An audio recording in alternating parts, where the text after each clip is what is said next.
ISSB is inter services selection board. Inter services का मतलब है कि तीनों सर्विसेज के लिए वहाँ सिलेक्शन होती है। 4 ISSBs हैं पाकिस्तान में। एज ओल्ड एज अबाउट 1852, तकरीबन आप समझिए 250 साल पुराना इदारा है ये। बहुत सारे जो कैंडिडेट्स हैं ना, a lot of them they fail because of lack of awareness about the ISSB tests. ISSB जो टेस्ट लेती है ना, तकरीबन 26 डिफरेंट फील्ड्स की टेस्ट लेती। इतने सारे जो फील्ड्स हैं ना, इन सब के लिए क्वालिफिकेशंस भी और उम्र भी डिफरेंट है। जो स्ट्रेंथ्स एंड वीकनेसेस है ना, आप जो लिखते हैं उसके ऊपर वहाँ टेस्ट में ज़रूर डिस्कशन होती है। अगर आपको बुक रीडिंग का शौक़ नहीं है, डोंट से दैट। हो सकता है आपको स्पोर्ट्स का शौक़ हो सकता है लोगों की हेल्प करने का शौक़ हो सकता है सोशल सर्विस का शौक़ हो, फुटबॉल का शौक़ हो, आप वो लिखें। उस पर जितनी भी डिस्कशन हो जाएगी वो आपके बेनिफिट में।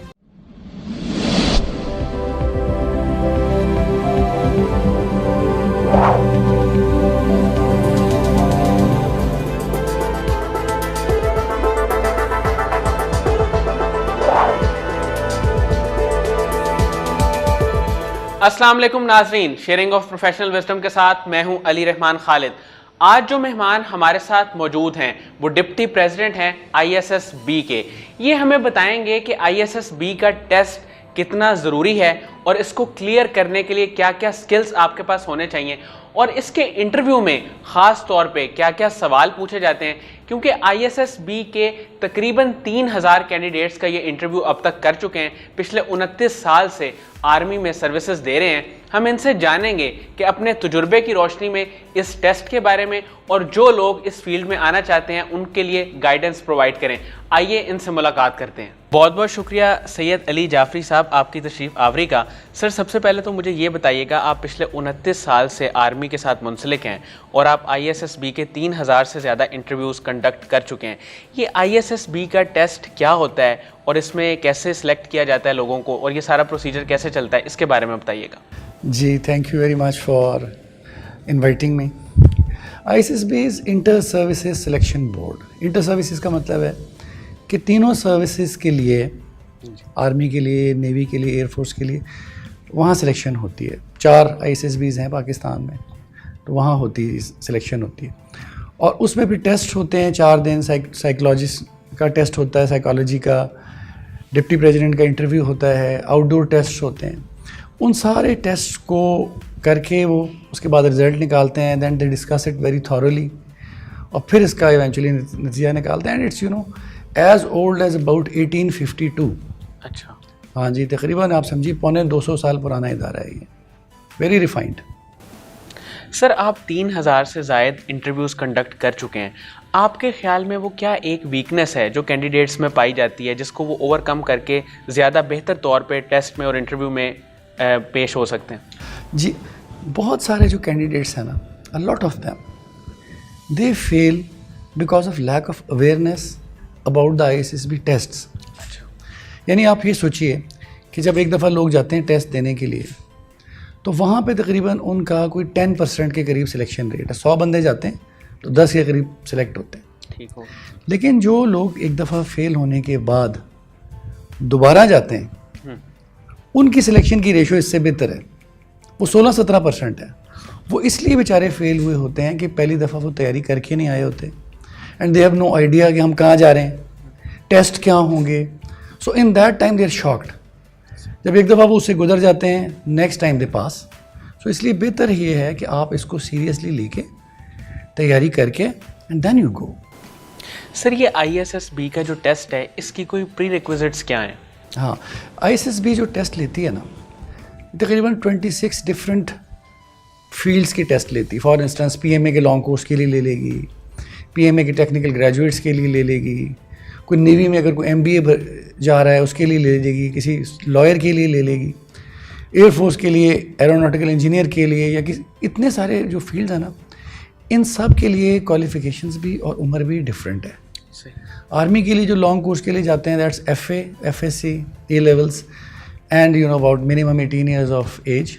ये थोड़ी बहुत इसमें ऊपर नीचे होती रहती है कभी कभी, और बाकी हर प्रोफेशन के लिए मतलब डिफरेंट है। सर, आपका 26 साल का आर्मी में एक्सपीरियंस रहा है। आपने ट्रेनिंग में या काम के दौरान क्या क्या चीज़ें सीखी जिन्होंने सारी ज़िंदगी आपका बहुत साथ दिया है? जी बिल्कुल, ये बहुत अच्छा क्वेश्चन किया आपने। उन्होंने हमें सब, जैसे हम वहाँ पहुँचे ना ISSB और PMA में जब हम पहुँचे, फर्स्ट ऑफ ऑल उन्होंने हमें बिल्कुल ब्रेक किया, बिल्कुल उन्होंने ब्रेक कर दिया हमें। उसके बाद दोबारा से रीबिल्ड किया हमारी पर्सनालिटी को। फिर उसमें जो सबसे मेजर चीज़ें थी, कायदे आज़म भी कहते थे डिसिप्लिन, हमारा मज़हब भी यही कहता है डिसिप्लिन। सुबह 5 बजे उठें, 4 बजे नमाज़ पढ़ने के लिए, फिर अगली नमाज़ पढ़ें, फिर मेहनत करें, फिर सारी उन चीज़ों के गो थ्रू करें।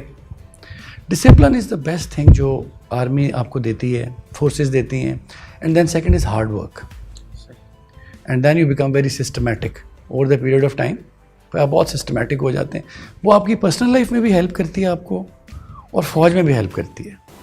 सर, ये मुख्तलिफ़ किस्म के जो टेस्ट होते हैं, ख़ास तौर पे ISSB और दूसरे भी टेस्ट, इसमें ये क्वेश्चन बड़ा कॉमन है कि आपकी स्ट्रेंथ और वीकनेस क्या है, और स्टूडेंट्स को क्लैरिटी नहीं है कि हम इसका आंसर कैसे करें। सर, आप कोई गाइडलाइन प्रोवाइड करें जिसमें स्टूडेंट्स को पता चले कि इसका जवाब सही क्या देना है। जी, very very very good question. जो स्ट्रेंथ्स एंड वीकनेसेस है ना, आप जो लिखते हैं उसके ऊपर वहाँ टेस्ट में ज़रूर डिस्कशन होती है, ठीक है, मोस्ट ऑफ द टाइम्स। तो अब बच्चे क्या करते हैं, जो कैंडिडेट्स क्या करते हैं, किसी से सुन लिया कि इनको फ़ौजियों को बुक्स पढ़ना बड़ा पसंद है, तो लेट्स से दिस, या इन्हें स्पोर्ट्स का बड़ा शौक़ होता है, तो लेट्स से दैट। ठीक हो, ऐसे करने से, क्योंकि वो तो एक्सपर्ट है ना सारे। अगर मैंने 3000 इंटरव्यूज़ लिए हुए हैं, हर स्टूडेंट यही कहता है कैंडिडेट कि जी मैं सबसे अच्छा हूँ। सही। So but they are experts, they can find out कि कौन झूठ बोल रहा है या कौन उसको फेक कर रहा है। तो इसलिए बेहतर है कि मैं आपको बड़ा आसान तरीका बताता हूँ, वेरी इंटरेस्टिंग। आप एक जगह बैठ जाइए, अलग कहीं, get a paper and a pen, ठीक है। उसमें जो जो खामियां या खूबियां एक इंसान में होती हैं, आप में नहीं, किसी में भी, ठीक है, वो आप लिख लें। 50 लिख लें, 60 लिख लें, 70 लिख लें। एक इंसान जो है वो इंटेलिजेंट भी हो सकता है, रिस्पॉन्सिबल भी हो सकता है, इमोशनली स्टेबल भी हो सकता है, खूबसूरत, जो आपको लगती हैं 50-60 क्वालिटीज़ एक इंसान में होती हैं, वो लिख लें। और जो बुराइयां हैं वो भी लिख लें। This will take you about half an hour और समथिंग। एंड देन फिर आप इसमें से लाइन लगाएं नीचे कि यार इसमें से मेरे में जेन्युइनली कौन सी है। कोई भी इंसान खूबी और खामी के बगैर हो ही नहीं सकता ना। इन बुरे से बुरा भी आदमी होगा, वो किसी से, अपनी माँ से तो मोहब्बत करता ही होगा या किसी और से। वो आप आइडेंटिफाई करें कि मेरे में ये खामियां हैं, ये खूबियां हैं। वो 8-8 10-10 आ जाएंगी। उसमें से देन यू सिलेक्ट कि मैंने वहाँ क्या बतानी है, क्योंकि जो भी चीज़ आप बताएंगे ना उस पर फिर डिस्कशन होगी। और अगर आपने सच बोला है जी, तो उस पर जितनी मर्जी डिस्कशन कर रहे हैं आप उस पर सुरखरू ही हो जाएंगे। सो इस पैटर्न से आप लिखें, उसमें से सिलेक्ट करें। बिल्कुल ज़रूरत नहीं है किसी और की बताने की। हो सकता है वो उसमें हो, आपकी पर्सनैलिटी में ना हो। अगर आपको बुक रीडिंग का शौक़ नहीं है, डोंट से दैट। हो सकता है आपको स्पोर्ट्स का शौक़ हो सकता है लोगों की हेल्प करने का शौक़ हो सकता है सोशल सर्विस का शौक़ हो सकता है पढ़ने का शौक़ हो, फुटबॉल का शौक़ हो। आप वो लिखें, उस पर जितनी भी डिस्कशन हो जाएगी वो आपके बेनिफिट में है। सर, कौन सी ऐसी चीज़ें हैं जो अगर किसी कैंडिडेट में हो तो वो फौरी तौर पे स्ट्रेट अवे रिजेक्ट हो जाता है? कई ऐसी क्वालिटीज़ हैं। फॉर इंस्टेंस, अगर उसकी इंटेग्रिटी में प्रॉब्लम है, उसका कोई ऐसा जो बिहेवियर, रोमांटिक बिहेवियर कुछ उसका ऐसा है जिस कम्प्लीटली अनएक्सेप्टेबल, तो वो बंदा अगर सोने का भी बन के आ जाए वो उसको नहीं रखेंगे इंटेग्रिटी पे। अगर बंदा इमोशनली स्टेबल नहीं है वो उसको नहीं रखेंगे। And they have ways and means to find out, इसीलिए तो टेस्ट हो रहा है जी। अगर कोई बंदा सोशल रिलेशंस मेंटेन नहीं कर सकता उसको नहीं रखेंगे वो। सबसे बड़ी चीज़, किसी बंदे में अगर प्लानिंग की एबिलिटी नहीं है, प्लान नहीं कर सकता जी, उसको नहीं रखेंगे। वो इसलिए कि प्लानिंग सिखानी बड़ी मुश्किल है। और अब सोचिए कि एक अफसर है या एक कप्तान है, उसकी प्लानिंग एबिलिटी ठीक नहीं है, और उसके नीचे जो हवलदार हैं, सिपाही हैं, वो उसको बता रहे हैं सर ऐसे कर लेते हैं, सर ऐसे कर लेते हैं। उसकी पूरी जो लीडरशिप है वो कॉम्प्रोमाइज़ हो जाएगी। तो ऐसी चंद चीज़ें ऐसी हैं कि इनके बगैर सेंस ऑफ रिस्पॉन्सिबिलिटी, अगर एहसास ज़िम्मेदारी नहीं है किसी आदमी में, वो कुछ भी बन जाए, वो लीडर नहीं बन सकता। बिल्कुल ही कांट। किसी में कोई फिजिकल डिफॉर्मिटी है, मसलन कोई फिजिकल डिफॉर्मिटी ऐसी है कि वो बोल नहीं सकता सही, वो भी फौज का लीडर नहीं बन सकता, ज़ाहिर है उसने तो कमांड्स देंगे। तो ये चंद चीज़ें हैं जिनकी वजह से। सर ये एक ख़ास मैं तौर पे आपसे पूछना चाहूँगा कि इमोशनल स्टेबिलिटी और लीडरशिप क्वालिटी, इन दो चीज़ों को कैसे चेक किया जाता है इंटरव्यू में? जी, जो इमोशनल स्टेबिलिटी है ना, लाइफ तो बेसिकली डिपेंड करती है इसके ऊपर। इसमें बहुत सारी किताबें हैं इमोशनल इंटेलिजेंस के ऊपर, यानी उसमें उसको फिर बहुत दफ़ा इंटरव्यू के अंदर उस बंदे के ऊपर बहुत अनड्यू प्रेशर डालते हैं वो। बहुत ज़्यादा। अब आप देखो, जब क्रिकेट का मैच हो रहा हो इंडिया पाकिस्तान का, ऐसे तो बैट्समैन के लिए बैटिंग करना बहुत मुश्किल होता है। बहुत मुश्किल होता हालांकि बॉलर भी वही है, वो बैट्समैन भी वही है, एक्सपीरियंस्ड है, बट वो इमोशंस उसको वो प्रेशर लेने की इजाज़त ही नहीं दे रहे होते। और आप समझें कि अगर बंदा जंग में चला गया, गोलियां चल रही हैं, बंदे इधर शहीद हो रहे हैं, मर रहे हैं उधर, और वो अगर इमोशनली उस वक्त स्टेबल नहीं रहता बंदा, तो मतलब वो कुछ भी नहीं कर सकता। एक दफ़ा हम किसी जगह, हमारा कॉन्वॉय जा रहा था, उसका JCO एक कमांडर था, GT रोड पे वो गाड़ी उसकी उलट गई, तो उसमें लोग भी थे। अब उस सिपाहियों में से एक बंदे ने फ़ोन किया यूनिट वापस कि जिस तरह इस तरह होगी, तो हमने कहा वो JCO किधर है? उसने कहा सर वो उस गाड़ी वाले से लड़ रहा है। इंस्टेड कि वो डील करता कि फौजी गाड़ी इधर पड़ी हुई है, लोग ज़ख्मी होके पड़े हुए हैं, मैं इसको टैकल करूं, सारी ट्रैफिक को खोलूं, तो दैट इज़ इमोशनल स्टेबिलिटी। आप किस तरह से गुस्से में अपने इमोशंस को काबू रखते हैं, इससे इमोशनल स्टेबिलिटी से अगर ना हो तो आपका तो घर भी नहीं चल सकता, ऐसे नौकरी नहीं चल सकती। आप इतना अच्छा, बहुत अच्छा काम कर रहे हैं, फर्स्ट क्लास, और 2 साल बाद जाके एक दिन शादी से लड़ लें आप, it will be difficult for you to survive. So it's emotional stability आप में होनी चाहिए, और इसकी प्रैक्टिस से आ भी जाती है। अपने आप को ठंडा रखें, सब्र करें, आ भी बहुत ज़रूरी है लीडरशिप के लिए। और दूसरा, लीडरशिप में जो आप देखते हैं उसमें ना 2 चीज़ें बहुत इंपॉर्टेंट होती हैं। एक होती है इनिशिएटिव, और एक होती है ability to influence other. Leader का तो काम ही है ना, लोगों को इन्फ्लुएंस करना। बिल्कुल ऐसे। फिर जो आपने जितने कागजात लिखे होते हैं, हॉबीज़ और सारी चीज़ें, इनमें डिस्कस करके वो देखते हैं इसने लाइफ में आज तक क्या क्या इनिशिएटिव लिया है। इंटरव्यू में चीज़ें सामने आती हैं ना, बिल्कुल ऐसे कि हाँ सर मैं एक दफ़ा गया, मैंने कॉलेज में कहा जी मैं ये फंक्शन करवाता हूँ, तो पता चलता है हाँ इसमें इनिशिएटिव है, मैंने फ़लाना मैच प्लान किया, मैंने फ़लानी चीज़ प्लान की, मैंने फ़लाना इनिशिएटिव लिया। फिर हम उस पर डिस्कशन करते हैं, and then you come to know कि हाँ इसमें इनिशिएटिव है। फिर उसकी जो एबिलिटी टू इन्फ्लुएंस है वो भी उसी तरह शो हो जाती है कि बाकी लोग इससे मुतासिर भी हो रहे हैं कि नहीं। If you can't influence people, you can't take them to the war. Sir मुझे यहाँ पे थोड़ा सा ये बताइएगा, आपकी हॉबीज़ क्या हैं और आप किस किस बिज़नेस में अभी आप पार्टिसिपेट कर रहे हैं और कौन कौन सा बिज़नेस कर रहे हैं? हाँ, हॉबीज़ तो मेरी ये हैं कि मैं स्पोर्ट्समैन हूँ, नेशनल लेवल का बास्केटबॉल मैंने खेली, टेबल टेनिस मैंने खेली प्रोविंशियल लेवल के ऊपर, गवर्नमेंट से स्कॉलरशिप भी मिलता था जब मैं फ़ौज में नहीं गया था। तो I am very fond of reading books में बहुत ज़्यादा पढ़ता हूँ। और अब मैं ये है कि आई हैव अबाउट 2 कंपनीज़।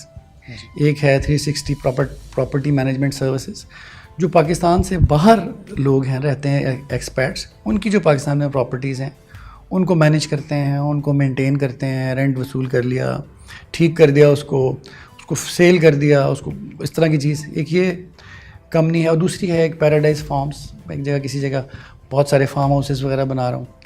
तो बेसिकली डेवलपमेंट और कंस्ट्रक्शन से मेरा बिज़नेस का ताल्लुक़ है।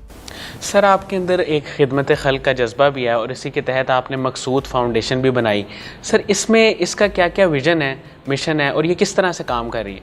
जी देखिए, इसका तो ये है सबसे पहले कि मैं एक दफ़ा छोर एक जगह सिंध में वहाँ पोस्टेड था, तो वहाँ एक जगह बहुत सारे लोग मुसलमान होके आ गए, हिंदू। अच्छा। तो वो अपनी अपनी जगह से निकाल दिया उन्होंने उनको, बाकी मुख्तलिफ मज़ाहिब से वो आए हुए थे। बट वो वहाँ जब इकट्ठे हो गए सारे, गांव बन गया पूरा एक, लेकिन उनके पास रोज़गार कोई नहीं था। तो मैंने ये सोचा कि यार ये मेरा इससे डायरेक्टली तो कोई ताल्लुक़ नहीं है, बट ये खाएंगे क्या, ये करेंगे क्या।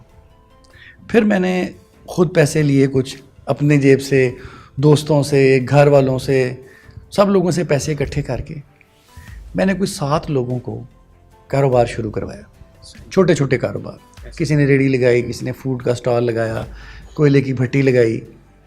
And it was so good to know कि उस 7 में से 6 कारोबार चल गए। सही। तो 6 लोग बरसरे रोज़गार जब हो गए तो उनका तो प्रॉब्लम सॉल्व हो गया। सही। तो फिर मैंने कहा यार जब मैं रिटायर हो जाऊंगा ये काम मैं ज़रूर करूंगा। तो अब मैं वो काम करता हूँ, लोगों को कारोबार वगैरह करा दिए छोटे छोटे, और इसके लिए कोई लोग डोनेशंस भी देते हैं और मैं बाकी ज़्यादातर तो अपने पैसों से करता हूँ, दे देता हूँ। अमजद साकिब साहब की भी यही स्टोरी है ना जी। मतलब इस तरह से कारोबार उन्होंने करवाया। फिर दूसरा है कि ये फ्री स्कूल्स जो बिल्कुल स्लम्स के बच्चे हैं, हम रहते हैं कच्ची आबादियों में रहते हैं जहाँ सरकारी स्कूल्स ऑथराइज भी नहीं हैं, तो वहाँ स्कूल्स वगैरह बना के और उनको चलाते हैं फ्री ऑफ कॉस्ट। सर जो लोग आर्मी में आना चाहते हैं, ISSB के टेस्ट में भी अप्लाई कर रहे हैं, उनको आप क्या गाइडलाइन देंगे और उनकी पर्सनैलिटी में कौन कौन सी खूबियाँ होनी चाहिए ताकि वो आइडेंटिफाई करके पहले ही देख लें कि ये चीज़ें उनमें हैं, वो इसमें आगे कामयाब हो सकते हैं या नहीं हो सकते? बहुत अच्छा सवाल, वेरी वेरी गुड क्वेश्चन। देखें जो ISSB के लिए लोग जाते हैं ना, आमतौर पे you are going into a profession, और जो लोग वहाँ बैठे होते हैं they want a serious professional person. ठीक है। उनको कोई ऐसा बंदा नहीं चाहिए होता जो तुक्का मारने के लिए आ गया। So you prepare for it. आप देखें ना कि 4 दिन का टेस्ट और कहाँ होता है, किसी चीज़ जगह के, किसी बैंक के लिए, कहीं किसी और जगह के लिए होता है 4 दिन का टेस्ट। दैट मीन्स कि वो आपकी कितनी तैयारी करते हैं।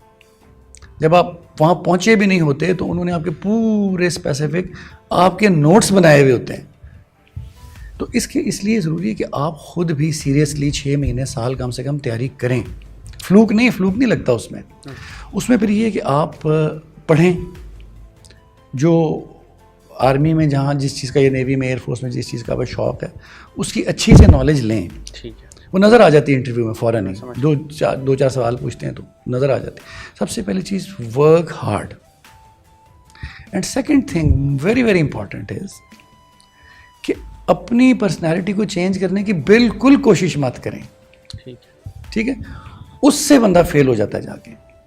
अल्लाह ताला ने हर आदमी को डिफरेंट बनाया ना, एवरीबडी इज़ डिफरेंट। सो आप अपने अंदर जो ये सेंस, जो मैंने बात की, sense of responsibility, emotional stability, initiative, ये सारी चीज़ें, hard work, planning ability, leadership, इन चीज़ों को ये किताबों में लिखी हुई हैं, इनको लें और इनको आप प्रैक्टिस करें। 6 महीने, साल, 2 साल लगे ना, थोड़ा आधा घंटा का भी कर लिया, 1 घंटा का भी कर लिया, so that when you reach there नज़र आए कि एक ऐसा आदमी आया है जो तैयार होकर आया है, he is ready to give his time to the army, he is so willing, because army की नौकरी बहुत मुश्किल है। आप साउथ वजीरिस्तान में चले जाएँ, कहीं और चले जाएँ जंग में, तो जो बंदा सिर्फ 2 लाख रुपए के लिए आया है वो तो रोएगा वहाँ कि यार इतने तो शायद मुझे लाहौर में भी मिल जाते पैसे। आप जब तक ये इंटरव्यू में साबित नहीं कर पाते ना कि मैं बहुत ज़्यादा विलिंग हूँ और पैशनेट हूँ इस के बारे में, और वो आपकी तैयारी से साबित होता है कितना टाइम आपने दिया है। तो ये चीज़ें आप तैयारी करके एन बुक्स को लें। Don't change your personality. जो आप बुक पढ़ने का शौक़ नहीं तो छोड़ें, जो शौक़ है वो बता दें। ठीक है। उस पर जब डिस्कशन होगी तो वो बंदा भी बहुत हैप्पी होगा जो इंटरव्यू ले रहा है आपका, सेटिस्फाइड हो, आप भी बहुत सेटिस्फाइड होंगे। सर आपने 3000 इंटरव्यू किए हैं, कोई ऐसा कैंडिडेट था जिसने अपना कोई अजीबो गरीब सा शौक़ बताया हो और वो आपको बड़ा अच्छा लगा हो? हाँ वो बिल्कुल, मतलब इंसान तो बड़े डिफरेंट होते हैं ना सारे। एक आया था, उसने कहा कि सर मुझे ना विर्द करने का शौक़ है, हॉबीज़ में उसने लिखा। अच्छा, तस्बीह पढ़ने का? हाँ, विर्द करने का शौक़। ठीक हो गया। तो वहाँ मैं जब इंटरव्यू से लेने लगा, वो काफ़ी मतलब फेल होने के करीब था वो। आप समझिए अगर 50 नंबर पास होने के लिए चाहिए तो वो 35-40 के आसपास था। एट दैट टाइम मेरे दिल में ख्याल आया कि यार ये अल्लाह ताला इसका इतना विर्द ये करता है, तो इसके लिए गैबी हेल्प क्यों नहीं आ रही? मैं भी इंसान हूँ ना, मैं सोच रहा था। And you know at that point in time interview की ऐसी पेस चेंज हुई मेरे ऐसे क्वेश्चंस निकलने शुरू हुए जिसके उसके आंसर आते थे, और बड़े अच्छे नंबरों से वो पास होके गया। फिर एक और कैंडिडेट मुझे मिला जिसको मतलब वो था बलूचिस्तान में किसी गांव का था, चप्पलें उसने पहनी हुई थी नॉर्मल, पुरानी शलवार कमीज लेकिन साफ़ सुथरी थी। अब वो उसको भी फेल, बिकॉज आपने काफ़ी सारे सवाल पूछने होते हैं फेल करने से पहले भी। जब इंटरव्यू जब मैं फेल करने लगा उसको, मैं आखिरी बस अब वो सवाल कर रहा था कि मैं क्लोज़ करूं इसको, उससे जब मैंने सवाल पूछा कि ये आपने कहा कि मुझे 10 लाख रुपए चाहिए, तो क्या करेंगे आप 10 लाख रुपए से? उसने कहा सर मेरी छोटी बहन है, उसको थैलेसीमिया है, तो वो उसको 10 लाख रुपए दे दूंगा मैं। मैंने कहा तुम तो कह रहे थे मेरी बहन ही कोई नहीं है, इसमें तो तुमने लिखा ही नहीं है फॉर्म्स में, तो ये कौन सी बहन? उसने कहा सर मैं एक दफ़ा कराची गया, हॉस्पिटल से मैं बाहर निकल रहा था, तो वहाँ कोई बच्ची छोड़ गया। अच्छा, किसी और की बच्ची। लोग हॉस्पिटल वाले बहुत ढूंढते रहे, कोई नहीं आया। तो मैंने अपनी वालदा को फ़ोन किया, जी ये बच्ची है, लावारिस है, हमें कुछ ख्याल करना चाहिए इसका। और उन्होंने कहा मेरी बहन भी नहीं है कोई, तो वालदा ने कहा इसको ले आओ। अब now you see that sense of responsibility towards society and heart, बहुत सारा। फिर उसने कहा, मैंने कहा अच्छा और तुम्हारी ज़िंदगी का कोई वाक़या, कोई एडवेंचर? उसने कहा नहीं सर मैं गाँव में रहता हूँ, क्या एडवेंचर होगा, बस एक दफ़ा मैं कराची से गुजर रहा था कहीं से, तो 2 जगह पे ना क्रॉस फायरिंग हो रही थी 2 ग्रुप्स की, उसमें एक राहगीर को गोली लग गई। Then I went in that cross fire, I picked him up, put him in a rickshaw and took him to the hospital. मैंने कहा यार ये जो पराये आदमी के लिए फायर में चला गया, अपने सोल्जर्स के लिए तो जाएगा। वो सच अनयूजुअल कैंडिडेट, और पास हो सकता है, अभी अफसर होगा, वो कप्तान होगा कहीं, वो वेरी, कई दफ़ा बहुत अनयूजुअल लोग आपके पास आते हैं। ठीक है सर, कासिम अली शाह साहब के साथ आपका एक बड़ा अच्छा ताल्लुक़ है, उनकी फाउंडेशन बहुत सारे प्रोजेक्ट्स पे काम कर रही है, उनके काम के बारे में आप क्या कहेंगे? वंडरफुल। देखिए ये कासिम शाह साहब जो हैं, ये बेसिकली तो अल्लाह ताला का काम कर रहे हैं ना। जो भी बात वो करते हैं, जो भी जैसे भी करते हैं अपनी सोच के हिसाब से, अपने उसके हिसाब से अच्छी बात ही करते हैं ना। और वो मतलब फिर वो लोगों के दिलों में उतरती है बात, अगर अच्छी बात होती है उसके पीछे अल्लाह ताला भी खड़ा होता है अच्छी बात के पीछे, अगर हम अच्छी बात करें तो। फिर देन यू नो कितने कहाँ से वो कहाँ पहुँचे, वो लोगों के लिए एक आइडियल भी बहुत सारे लोगों के लिए है ना।